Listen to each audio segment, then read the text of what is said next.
بسم اللہ الرحمن الرحیم ثم قست قلوبکم من بعد ذلك فهي كالحجارة او اشد قسوة وان من الحجارة لما يتفجر منه الانهار وان منها لما يشقق فيخرج منه الماء وان منها لما يهبط من خشية الله وما الله بغافل عما تعملون۔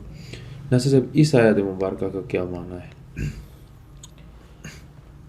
آمنا وصدقنا بکلام اللہ تعالی، یہ جو آیت مبارکہ ہے نا، اس میں رب ذوالجلال نے ارشاد فرمایا کہ ثم قست قلوبکم، اس کے بعد تمہارے دل سخت ہوگا، من بعد ذالک، اس کے بعد تمہارے دل سخت ہوگا، فہی کالحجارۃ او اشد قسوۃ، وہ پتھروں کی طرح ہو گئے سختی میں یا پتھروں سے بھی زیادہ سخت۔ اب سوال یہ ہے کہ پتھر دل ہونا کسی کا محاورہ ہے کہ کسی کا دل پتھر کی طرح سخت، سوال یہ ہے کہ پتھر سے بھی سخت کیسے ہو سکتا ہے دل؟ تو اللہ تعالیٰ پتھروں کے اندر جو اچھائیاں ہیں یا آپ کہہ لیں ان کے جو فوائد ہیں ان کو بیان کر کے رب ذوالجلال یہ فرماتا ہے کہ کچھ پتھر ایسے ہوتے ہیں جن سے کم از کم کچھ نفع تو اٹھایا جا سکتا، اور پتھر سے بھی سخت دل وہ ہوتا ہے جو کسی کے لیے نفع نہیں دے سکتا، اور پھر شاید اس سختی سے بھی بڑھ کے وہ سختی ہوتی جس سے لوگوں کو شر پہنچتا ہے۔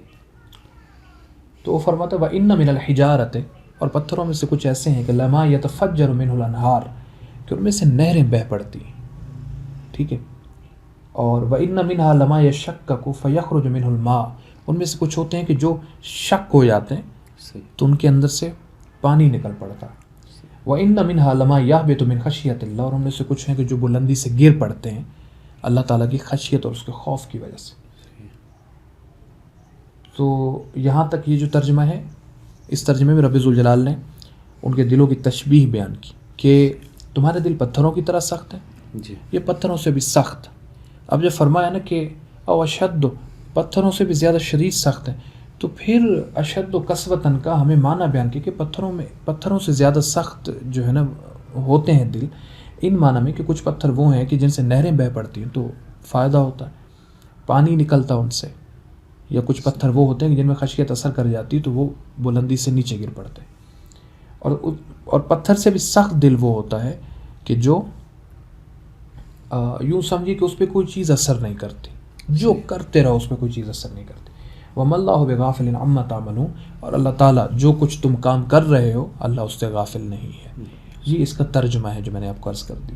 صحیح ہے، اس کی تشریح کیا ہے؟ اس کی تشریح تھوڑی سی بیان کرو۔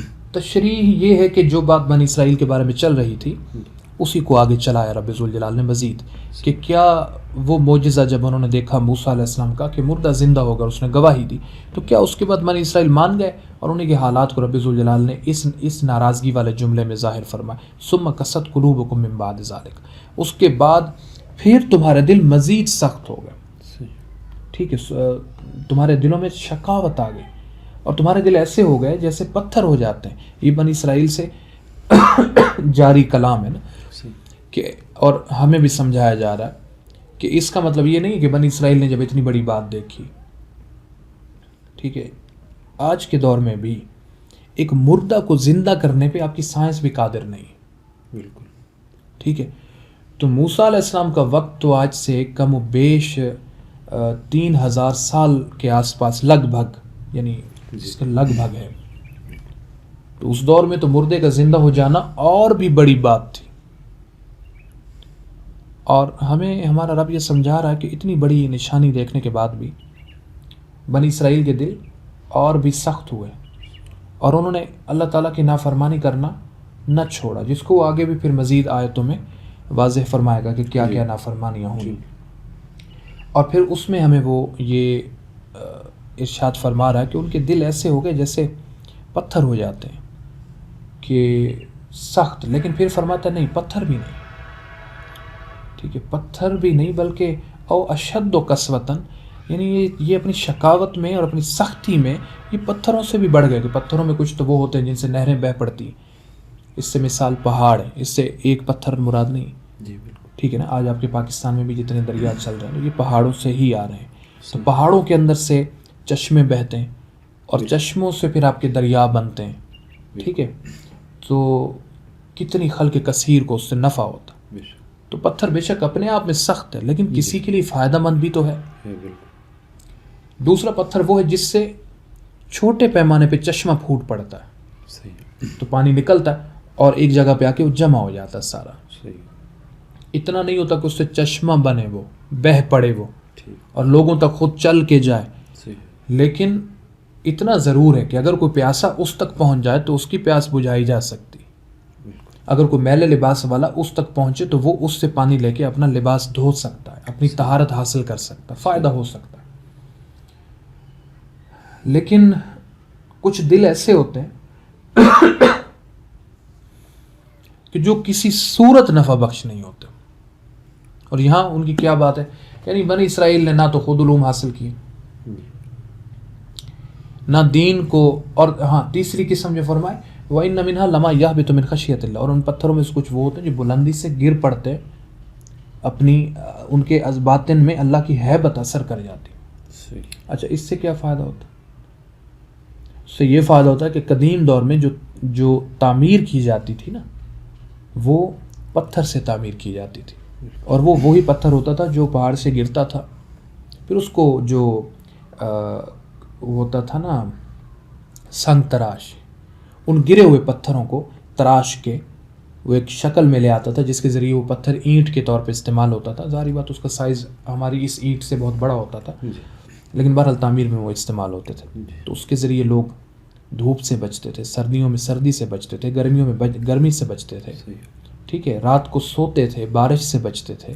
ٹھیک ہے، ان کے اندر لوگ امان حاصل کرتے تھے، اور اسی کے اندر یعنی میاں بیوی نے آپس میں جو تعلقات قائم کرنے ان کے لیے ان کو ایک پرائیویسی مل جاتی تھی. تو وہ پتھر بھی بہت زیادہ فائدہ مند ہوتے تھے. لیکن جو آدمی یعنی اس نے نہ تو علم حاصل کیا، ٹھیک ہے، یعنی بنی اسرائیل کے وہ لوگ جنہوں نے نہ تو علم حاصل کیا کہ نہ تو خود کو فائدہ دے سکتے ہیں نہ کسی اور کو، نہ ہی وہ ایسے ہوئے کہ کم از کم اتنی حکمت تو جان لیتے، موسیٰ علیہ السلام کے ساتھ بیٹھتے، ان سے حکمت لیتے، اور کم از کم اس قابل تو ہو جاتے کہ اگر کوئی ان تک آ جائے تو اس کو فائدہ ہو جائے. یہ بھی نہیں کیا. پھر نہ ہی ان کے باطن کے اندر ایمان کا کوئی اثر ہے. جیسے پتھر کے اندر اللہ تعالیٰ کی ہیبت کا اثر ہوتا ہے تو وہ گر جاتا ہے. انسان کے اندر جب رب ذوالجلال کی ہیبت کا اثر ہوتا ہے تو وہ سجدہ کرتا ہے اپنے رب کو، اور اس سے ڈرتا ہے کہ میں کوئی ایسا کام نہ کروں جو اس رب کو ناراض کر دے. تو نہ ان کے باطن میں ڈر ہے، نہ ان کے دل میں حکمت ہے، نہ ان کے دماغ میں علم ہے. ٹھیک ہے، تو یہ پتھر سے بھی بدتر ہو گیا اپنی سختی میں. تو یہ اس کا آیت کا معنی ہے جو ایک تشبیہ اور تشبیہ کے پیچھے کی، یعنی نہ انہوں نے علم سیکھا، نہ حکمت، نہ ہی موسیٰ علیہ السلام جو دین لائے تھے اور دین حق تھا رب ذوالجلال کا، اس دین کے جو باطن میں تاثیر تھی ان کے اندر وارد ہوئی. تو اور پھر اللہ تعالیٰ آخر میں فرماتا ہے وَمَا اللَّهُ بِغَافِلٍ عَمَّا تَعْمَلُونَ، اور جو کچھ تم کر رہے ہو اللہ اس سے بھی غافل ہے. اچھا یہ جو آیت کا حصہ ہے نا وَمَا اللَّهُ بِغَافِلٍ عَمَّا تَعْمَلُونَ، اس کا ایک معنی تو یہ بھی ہو سکتا ہے کہ اللہ تعالیٰ بنی اسرائیل کو کہہ رہا ہے کہ نبی پاک صاحب الاولیاء علیہ السلام کے دور میں جو تم سازشیں کر رہے ہو اللہ ان سے بہت خوب واقف ہے. تو یہ مت سمجھنا کہ اللہ تعالیٰ کو ان کا پتہ نہیں ہے. اور اس کا ایک معنی یہ بھی ہو سکتا ہے کہ رب ذوالجلال ہمیں فرما رہا ہے کہ تم بھی آنکھیں کھلی رکھنا اور دماغ حاضر رکھنا. اگر وہ لوگ ان اعمال کی وجہ سے ناپسندیدہ ہوئے تو پھر تم بھی ہو سکتے ہو. ٹھیک ہے، اور ناراضگی بالکل ظاہر ہے، یعنی کہ اللہ تعالیٰ فرماتا ثم قست قلوبکم من بعد ذلک. تو یہ جو الفاظ اس میں وَمَا اللَّهُ بِغَافِلٍ عَمَّا تَعْمَلُونَ، یہ الفاظ کہیں مطلب یہ اشارہ دیتے ہیں کہ اس کا مطلب کہ ایسے لگتا ہے جیسے یہ ہمیں فرمایا جا رہا ہے کہ تم بھی ہوشیار رہنا، جو تم کر رہے ہو اللہ وہ بھی جانتا. تو یہاں تک اس کا جو معنی ہے اس کو تو میں نے عرض کر دیا. اب اس آیت میں ہمارے لیے کیا کیا پیغام ہے؟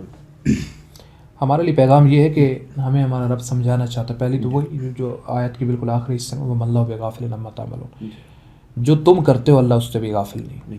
دوسرا یہ کہ ہمیں سمجھایا جا رہا ہے کہ نہ تو وہ علم کے ذریعے دوسروں کے لیے فائدہ مند ہوئے، نہ حکمت سیکھی اپنے نبی علیہ السلام سے اور اپنے لیے یا اپنے قریب کے لوگوں کے لیے فائدہ مند ہوئے، اور نہ ہی دین نے ان کے باطن میں اثر کیا.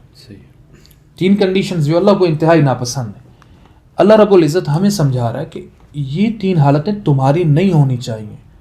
جو شریعت تمہارے نبی علیہ السلام لے کے آئے تم پہ لازم ہے کہ اس کا علم حاصل کرو, پھر تم پہ لازم ہے کہ اس کی حکمت حاصل کرو, اور پھر تم پہ لازم ہے کہ اس کو اپنے باطن کے اندر راسخ کرو. اور اگر تم بھی یہ کام نہیں کرتے تو پھر تمہاری حالت بھی میرے نزدیک سوائے پتھر کے اور کچھ بھی نہیں. تو یہ ہمارے لیے پیغام ہے. ہم نے یہ کرنا ہے کہ ہم نے اپنے دین کا علم سیکھنا ہے اور اپنے رسول علیہ السلام کی حکمت سیکھنی ہے, اور یہ ہماری ذمہ داریوں میں سے ہے. اور ان آیتوں سے ہمیں پتہ چلتا ہے کہ ہمیں ہمارا رب یہ باتیں ارشاد فرما رہا ہے. تو یہ ہمارے لیے پیغام ہے. اللہ تعالیٰ ہمیں اس پیغام پہ عمل کرنے کی توفیق عطا فرمائے, اور رب ذوالجلال ہمارے ظاہر کو قرآن مجید کے ظاہر سے اور ہمارے باطن کو قرآن مجید کے باطن سے اور ہماری حقیقتوں کو قرآن مجید کے حقائق سے منور, مزین اور معمر فرمائے. وآخر دعوانا الحمدللہ رب العالمین.